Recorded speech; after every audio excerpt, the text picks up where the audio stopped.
Coaching in Session. Your exclusive destination for unparalleled personal and professional growth. With your host, Michael Rearden. Whether you choose to live within limits or break free, your mindset journey begins here. Welcome, Faith Spencer, to Coaching in Session. How are you doing today? I'm doing awesome. Thank you for having me. Of course. Today we're going to be talking about your book. This is a long-awaited episode for you and I because we have to play Ring Around the Calendar. I know you're a busy woman and I'm a busy guy. And sometimes when we have these little hiccups in like our calendars and there's glitches, we develop such a beautiful conversation. And I'm excited to, be here with you to talk about your book. But in your own words, can you tell us who you are, what you do, and of course, how you help people? Yeah, I'm Faith Spencer. I am an author of a book that just came out in August. It's called The Oneness Guide for Today, a book of insight for young women. So the book is about taking from my own experience and things that I've learned over time. I wanted to distill it all into a book for young people to kind of prevent them having to go through some difficulties in life, just understanding a new paradigm for living, basically. When we start to look at this book, definitely a necessity in our world today. What would you say that because of course you're going to be using some of your references, I'm sure, of you growing up and some of the challenges that you had, but the world has changed since we were teenagers. And when we look at the challenges, especially teen girls have to live with today, which is probably more than what we had to deal with just, like on a Friday afternoon, definitely a lot for them to think about and a lot to live in. Where should we begin with this? Like when someone is trying to fit in or struggling to be accepted or to find a purpose in their life, like there's just so many obstacles and challenges. And again, social media is not helpful. It's like, where do we even begin to look at for someone to figure out, like, how can I be one? Yeah. Where do they begin? Well, what you're talking about is the situations that they're in right now that, we can't even imagine having to deal with social media 24/7, always comparing yourself, always knowing what everyone else is doing, having this pressure to get the likes, get the follows, to look a certain way, be included. It's such a tough world. And of course, all the statistics that you read on all the studies really show you that it is taking a toll. And all of that is amplifying the ego.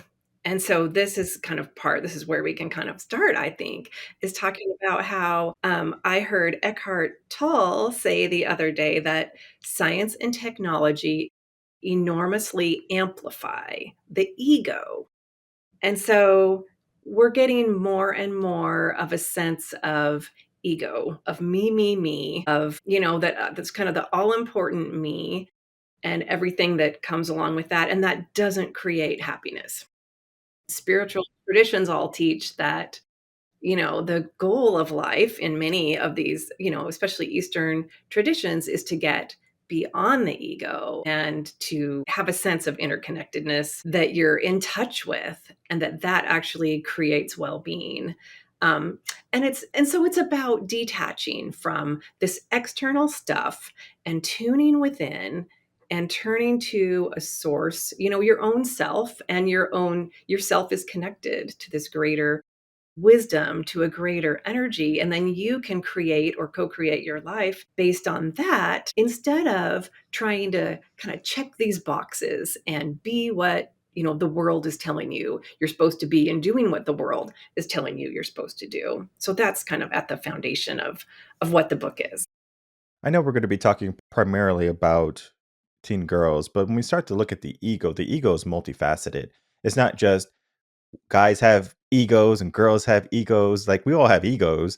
And I remember I had an ego when I was in high school. And let me tell you, I had to get rid of that bad boy quick. It wasn't helpful. It was bad. But I mean, during the time, it was my survival tool. It was my survival mechanism. Even though it was that me aspect, and I was again very selfish, it helped me understand what I didn't want to be as well. So I can say, okay, well, like this guy is cool. Yeah, like everyone likes him. Yeah, but at the end of the day, this is not who I want to represent for the long term.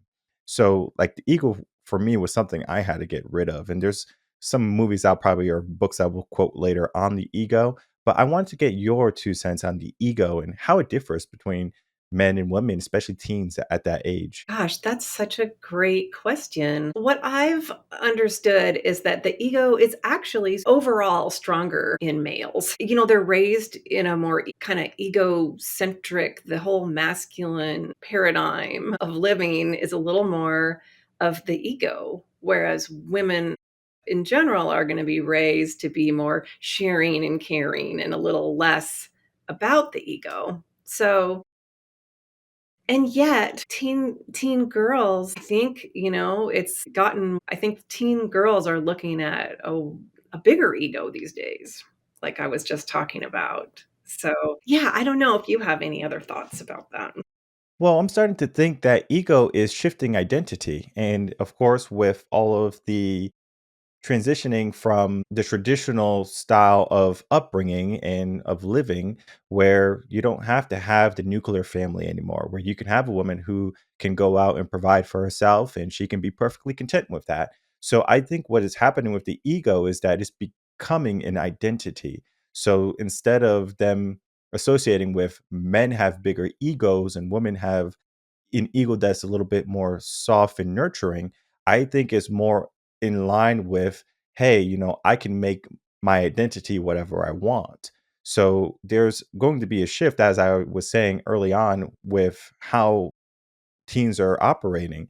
But when we start to look at is this path that they're going on going to be helpful for them? Like, is it going to help them get to where they want to be? Or is it something where they're going to try, test out, and figure out, man, like I was going down the wrong path? Because we can see young ladies today who are doing things that have detrimental effects for their future and their families, and they don't necessarily see it because they see their ego as me, me, me. I'll give you an example. There was a girl who was using her body to, make a living. And she was able to amass a huge amount of wealth. And she was on the Piers Morgan show. I'm not sure if you know the guy, but Piers interviewed her and he just asked the simplest question. He just said, "What about your children? Like, how would they feel when they see you doing all of these things?" And her response was, "Well, they can cry in their Ferrari." So it was like the money and the status and everything that I have given them is going to be enough for them to cope. So that was her identity. That was the ego speaking there. It wasn't so much of, okay, let me think about another being. So like her mind had shifted. And I'm not saying that anyone's mindset has to be a specific way. I believe everyone gets to choose how they want to think, how they want to live. I'm not here to tell anyone otherwise. But when we start to see that, can we start to look at the detrimental effects that it can have not only on them, but their family in the future? Certainly, like you're talking about, I think people have to go on their own journey. She's on a journey, right? And something is going to wake her up at some point and have her say, something's going to not work out the way that she wants, or her kids are going to say, "Mom, this way of living, it's not making me happy." And so there's going to be some sort of wake up call that, I think it kind of has to go that way. And I'm sure it was that way for me. And I'm sure it was that way for you, that you get to this point where you realize this way of living isn't working, of valuing things like money and status and whatever it is, popularity, and the things that the society tells you are the things that you should live for.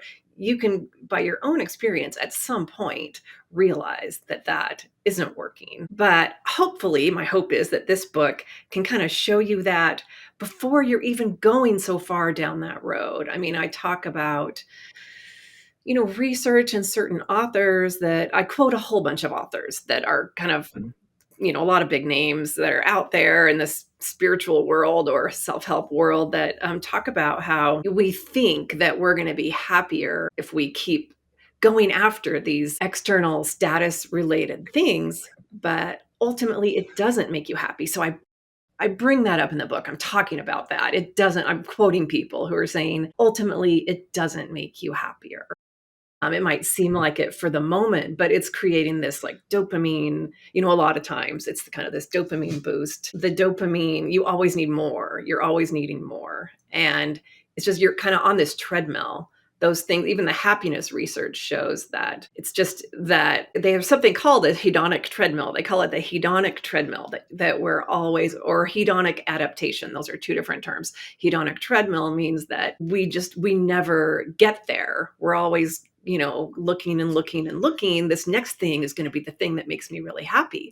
But ultimately, whether something wonderful or something terrible happens in your life, the studies show that for like about a year, your happiness level is going to increase or decrease. And then you kind of end up back at your set point. And then whatever wonderful thing that we're striving for, we find that we adapt to it. So that's hedonic adaptation, that we adapt to that. So it doesn't make us as happy as we thought it was going to. It can overall we can find the things that are really right for us, and those are going to uplift our lives. But how are you finding those things? How are you finding, like you said, purpose and your passions and the place that you're meant to be? I say in my book that we're all puzzle pieces that are intentionally here to make the whole puzzle of the universe work.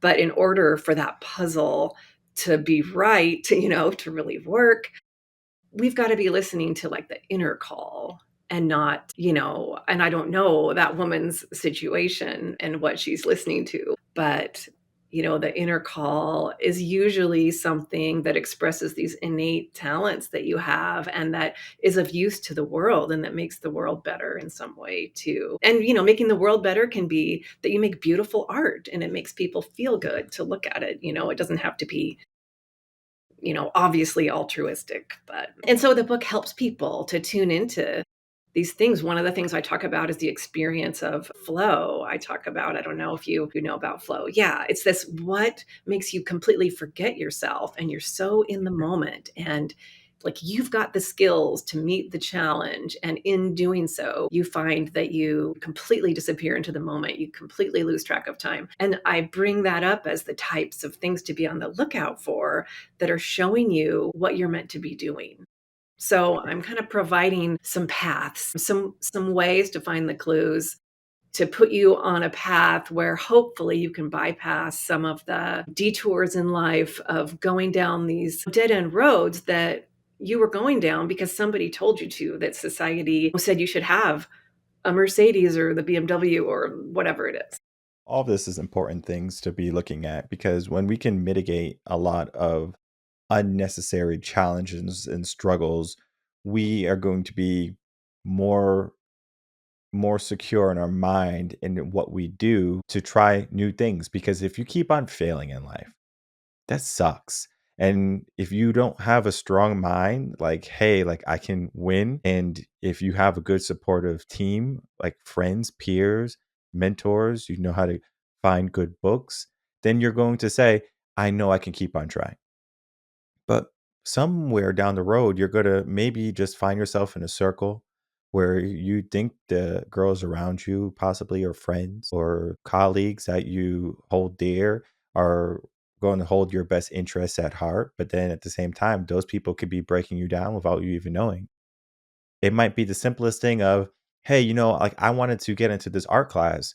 Art's for kids. Like it sounds like I didn't really say anything, but to that person, like their dreams were just shattered. It was crushed, right? Their passions to want to try something was or were belittled. And now they're like, I'm not even going to try because now I'm going to be construed as a kid if I'm doing what I think or would like to do.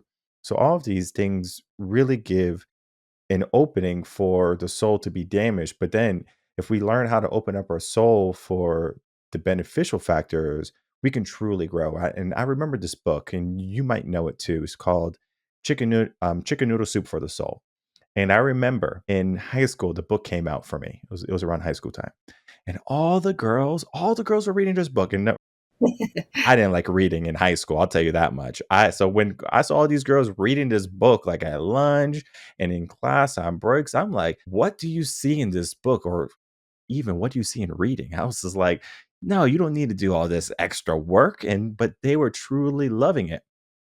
And it's so funny because when you see the aftermath of who they became, because we went to a very small high school, or I went to a very small high school. So you can see everyone on Facebook or just in the knowings of people how they turned out. And it's not that you're their stalker saying, oh, I want to see how this person is so I can compare. It's just that you wish well for everyone, especially when you're in a close knit school where we had, I think it was like 50 to 70 graduating high school. And so that's very small populace versus like these public schools have 500 plus kids. So, of course, you're not going to be able to interact with them. But for us, we were able to get to know everybody. So, you can really see how they held on to traditional values, how they found their paths for them, and they didn't care what anyone else said. When I was a teacher for a time, and I taught middle school, was the first school I taught.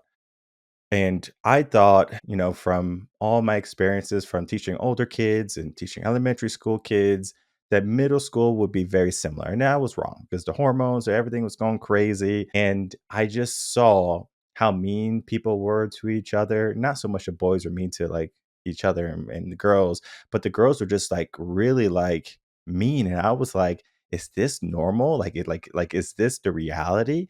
And looking back at my high school, it wasn't so much the case, but again, we were in a small knit group, so everyone saw what that was. So people didn't want to be like, "Oh, I'm the mean girl," or like I'm the rude one. So I think there was some protection there. But when you have so many people and there's such a busy world, what someone says here can just be kind of like thrown under the rug because everyone else is doing it. Because I know there was a time when there was like a seventh grader. He did something to a girl, like posted a picture on social media, and it caused a lot of problems. Like she was crying because like people were bullying her, and it's just like what kind of world are we living in now that people can't find connection in a book? And like the guys will see a girl reading a book or something and say, well, I don't know why you're reading the book, but that has no say in me. Versus today, maybe someone is reading a book or learning about a path or learning about a subject, and now it's like, let me pick on this person, let me ridicule this person. And so the question is, do you believe that since we are living in this type of mentality where people choose to pick on someone because of an interest or a liking or belittling someone's dream, do you believe it's because they don't have a dream themselves? Or do you believe that society has just given them the rights to feel entitled for hurting people? Well, yeah, we're so much more entitled now to hurt people, you see everyone else doing it, so why shouldn't you rank on people or, tear them down? It's just become so normal. And I think it already was kind of normal, like you say, in middle school and in those kinds of grades. But yeah, imagine now having to deal with that. And so that's got to be a big part of the mental health crisis. Like, it makes people suicidal, unfortunately. It's terrible. I mean, hopefully my book is providing some tools to counteract that. I have an exercise that says, kind of, what does it say? It's special things about me, or not special, but like, what is it about me that's unique, that makes me unique, and that makes me the things that are important to me about myself. And it says, I even say in the exercise, no one else has to see this. No one else even has to agree. What, kind of claiming, like, what do you appreciate? What makes you unique and special? And just kind of getting more grounded in that so that other people aren't just completely taking you off track. Because it really is easy to do that. I mean, I know I've been influenced by people who said, "No, you shouldn't do that." And so I didn't do it, and then you could look back and you say, shoot, if I would have listened more to myself than to other people, then that's where I have a lot in my book about intuition too, about how do you follow intuition? What is intuition? And how do you feel it? And I kind of show you how you can feel it in your body. And I have exercises like kind of free writing or automatic writing to try to kind of work out your own answers to things, and just have more of a way to tune in to yourself, to turn to yourself as a source of support. Maybe it's sad. Maybe it's sad because this it's harder to find support out there, and you should, always get support out there too, some professional, a coach, a therapist, whatever, but there's also ways that, I think you know the most about yourself. You know more about yourself than anyone else is ever going to, honestly. And so, can you kind of mine yourself for those treasures of what you know deep down and then pay attention, make that real in your life? I know it can be really hard. Those years are a time of trying to fit in, of wanting other people to like you. But my book can give you permission to kind of step away from that, just temporarily at least. What was something special about you that you knew about yourself when you were a teen that you wish someone helped bring about more into the world at that time? Yeah, that's a great question. I think the one that I really look back on is that I loved to write. And I was doing well in English class and all that stuff. And I was kind of journaling in my free time. But that was really a passion, and that was where I found flow. Talk about the flow experience. I would completely, like, lose track of time and feel like lost track of my body while I'm doing it, and it was such a passion, but at the time, it just felt like what you need to do is be who you're supposed to be, like, I was a cheerleader. I mean, I liked being a cheerleader, but I was a cheerleader and kind of looking for status and being important and getting good grades and, like, that I was gonna go off to college. I mean, all those things, I guess I was trying to be what I was supposed to be. Whereas, how about what I know is really true to me, which is that I love to write. And so I wish that somebody would have helped me, like, go to a camp about it or take some outside of school, like, step outside of school and pursue your passions and get more training in it. And I did get a journalism degree when I went to college, but I still wasn't getting a lot of help with, like, what might I wanna do with that, or even refining my skills even more. So, I think you have to lean into those passions and abilities and talents. With my daughter, I know you have kids too.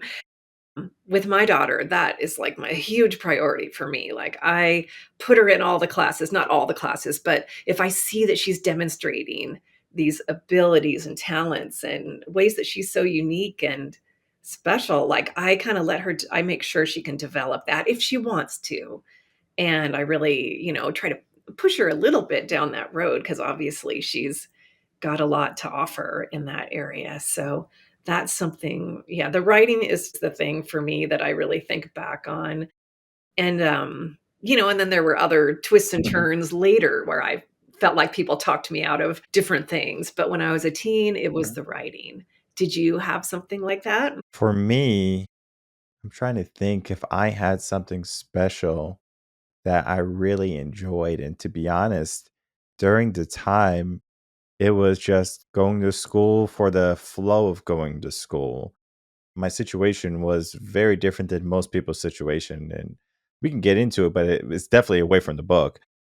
It was a journey that I went on that I didn't need to go on because I ultimately chose multiple different paths, and even though I had all of these different lives, I guess I can say I lived, I'm not upset or do I regret that I lived them, but I could have lived a very different life and not went to the high school I've gone or done the careers that I've done. Maybe I might end up where I am today is a very good possibility, but my life would have been very different if I just made one simple choice when I was in 8th grade, right? Instead of going to a college prep school, I went to a regular public school, right? So just that small choice would have changed everything. But so I went down the path that I thought I should have went down in 8th grade.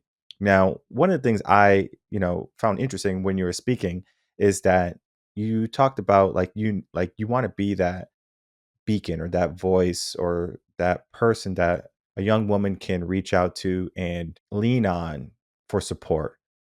But even during my times when I was a teen, even if I knew someone had good intentions, like a coach or a mentor, guide, whoever, there was a part of me that, going back to the ego, says that I can do it all by myself. right? And there's going to be a part of you that tries to talk yourself out of getting help or seeking guidance because it makes you feel weak in a sense, especially for me. Like it's like, oh, if I can't do this, then like I'm weak and I shouldn't even be able to do this. And of course, you have people who kind of walk along with you at certain points. Like for me, like weightlifting, like when I was doing weightlifting, it was like oh, like guys, we get together and we'll weightlift and we'll get stronger. And it was something we look forward to. But beyond that, it was sports. You can say sports were your calling. So people would be in the basketball team or the volleyball team or the soccer team, and they all form their own little cliques. And that could be your identity for a while. And most people, when it came to, looking at themselves truly and the things that they might have wanted to change, they just drowned it out with being busy. Oh, yeah, I'm busy with school, or I'm busy with soccer, I'm busy with football. And I remember those times when I had to go to practice and I had to go home. And I was just like, this is a lot of work. You're tired. You don't necessarily have time to even look at your own personal development. Maybe that is part of the system, or maybe that is just how we wired ourselves during that time to get ourselves through. But for people who are not so much wired at the things like sports or ours, they're just looking at, I want support, I want guidance. Like, what would you say to them to dive into it rather than to avoid it and allowing the ego to kind of take over and say, yeah, I can do this by myself. Or if I don't do it by myself, then there might be something wrong with me, or I'm weak, or something along those mindsets. Yeah. I think you make such a good point that, when we look back at our younger selves, we think, "Oh, if only I could have found some kind of support," but would you have even let that in? Would you it is a time, you're so right, of, like, getting by, of trying to just do what you're supposed to do and get through it, and it is a lot the system. The system is that way. I think it's a lot better now, there's this mental health awareness stuff in schools now and Mhm. everything, and so it can be hard to even realize, maybe I should get support, or what would I say? I would say I totally get it if you don't Mhm. think you need it. At the same time, you wanna be charting, your best and highest path in life. If that interests you to just, get yourself on the best track possible, I think looking beyond what the school system's offering you, looking to other resources out there, it may not be commonplace, but it's gonna set you up so much better for, creating the life that ultimately is going to be satisfying and fulfilling to you on a deeper level, and just to kind of bring out the real you, and that's really what you're here for. You're here to bring out the real you. Sooner rather than later would be great, but even just to know some of this for later, if it's not, a time that you can accept that path right now. How would a person know? Because not now we're getting to more identity, but a deeper form of it, the real you, right? Because if a person thinks they're doing exactly what they should be doing or what they are meant to be doing, hanging around these types of people, for example, how would they know that they're being the real authentic versions of themselves?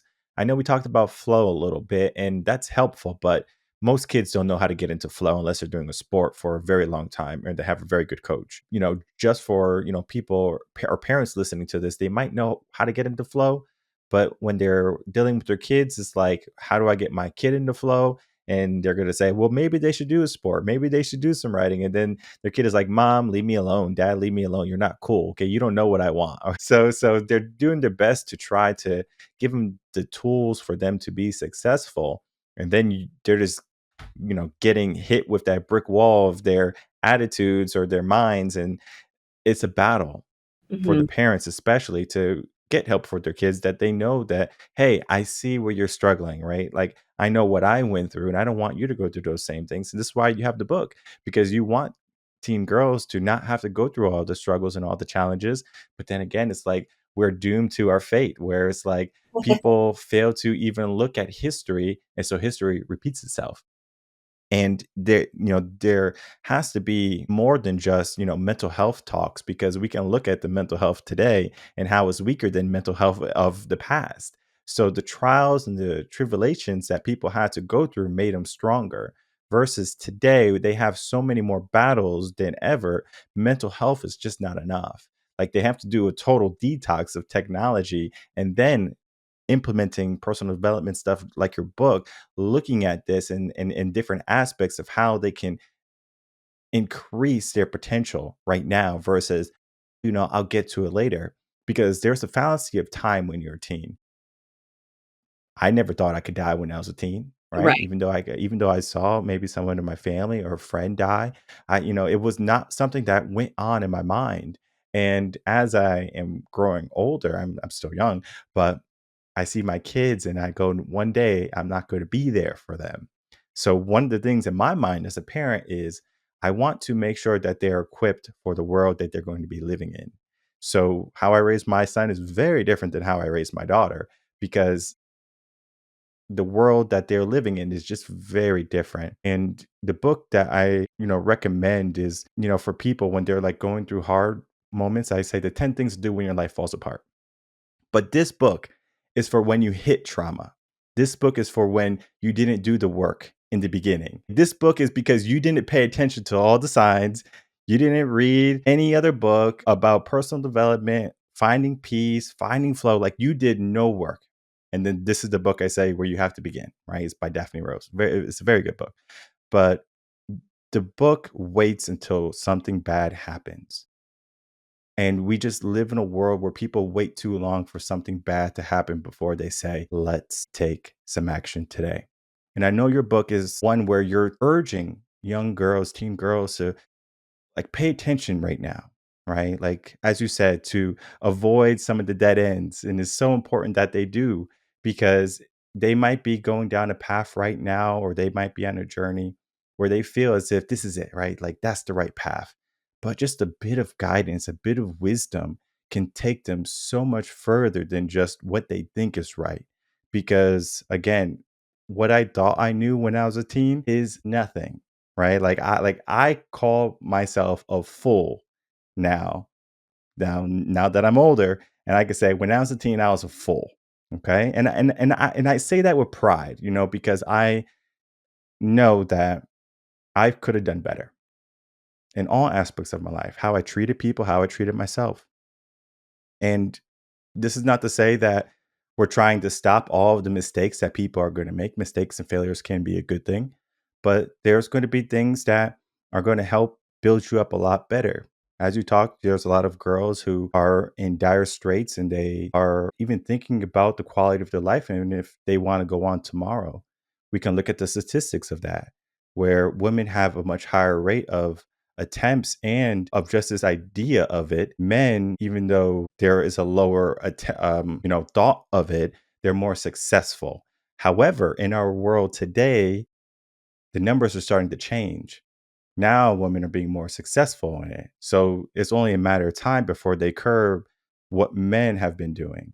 So it's like we're going down the wrong path, and we have to be able to stop what is happening, what is ticking. It's like we know that there's a bomb in that box and it's ticking away and we're just waiting for it to stop ticking. It's like let's use a little bit of intuition and say, let me be proactive. Let me not wait for it to blow up in my face and let me start to see what I can do to remedy the situation. Yeah, I love that. I love that. I mean, to some extent, you've got to go on your journey, but like you said, the journey can be really, really, really difficult these days. And some really believe social media is a huge part of that, that it's ingrained in the fabric of their lives now. And it's not, the statistics look like there's a relationship between when it became so commonplace and all these mental health issues, and we don't know if that's the only thing, but certainly, hopefully, with a resource like this, like my book, you can pull back and I talk about the oneness, the connection to the universe, that you kind of knowing you're an integral part of this universe, that you do belong, that we all matter. We're all here for a reason. We all have a life purpose. So I talk about that in my book. I think there's a lot to uplift people in my book. And then as far as knowing the real you is what you started out talking about. I mean, a couple things I offer are you may not have experienced flow, you may or may not have so far, but there's things you're naturally drawn to. And when you have those moments when you aren't nobody's imposing structure on you, there's certain abilities or skills or interests that come out and so I have kind of asked people to reflect on that in my book. Like, what are those things that you just so naturally want to do that, it's like, and it feels very like, it feels natural. It feels like this is, and it could be something simple like, I love having deep conversations and really listening. And, that can be a clue. That can be like a thing that you're meant to do in your life that helps others. Or so it's a lot about just paying attention. And then also, I think deep down, for me at least, I had an idea about what my true values were as I was growing up, as I was kind of watching people around me, and you just watch the world and and things strike you and like, well, I believe something different than that. I think deep down you feel that. I realized early on that people around me seemed to think money was really important. Said I was like 10 and I said, I think love is really important. I don't think I want to live for money. I guess, and I think there's a lot of ways I was tuned into what I really valued. I think it's in there. I think you're kind of born with it in a sense. Like you sort of come in with a soul that knows what you value. And then and then the world kind of shows you different things and you kind of go, no, I don't think deep down when you're young. I think in the certain age range, you kind of get a sense like these things are important to me. My creativity is important to me. My relationships, whatever it might be, art, sports, I don't know. But I mean, I don't know if sports is a value, I guess not.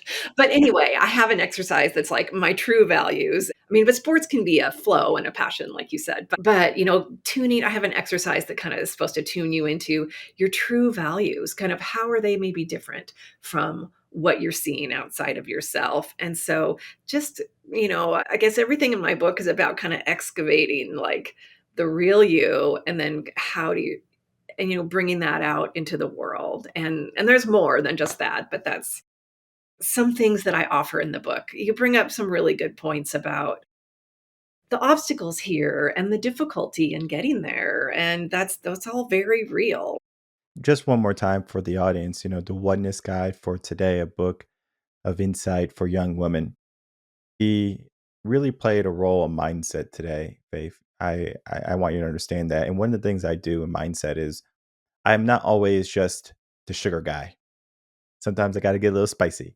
And I don't do it because I want to be like mean or the villain. I do it because sometimes in your mind, you get these thoughts, these things that are not helpful. You might get something as simple as, why should I even try? Well, why should you not try? Right? Just like something simple as that can change the mind. And right now, like the questions we asked today, very simple questions of like, you might be going through something, but why should you ask for help? Because you might be able to get through it by yourself. You can wait for the trauma, as I said, and you can get a book and you can do the work to heal and fix yourself. Most people they're living backwards. They wait until something is broken before they start to pay attention, rather than paying attention before things get broken. Imagine if you were walking up some stairs or walking down some stairs, either or. I think walking down would be worse. And you're just like, yeah, I'm just not paying attention. Then boom, you just fall and you just like break every bone in your body.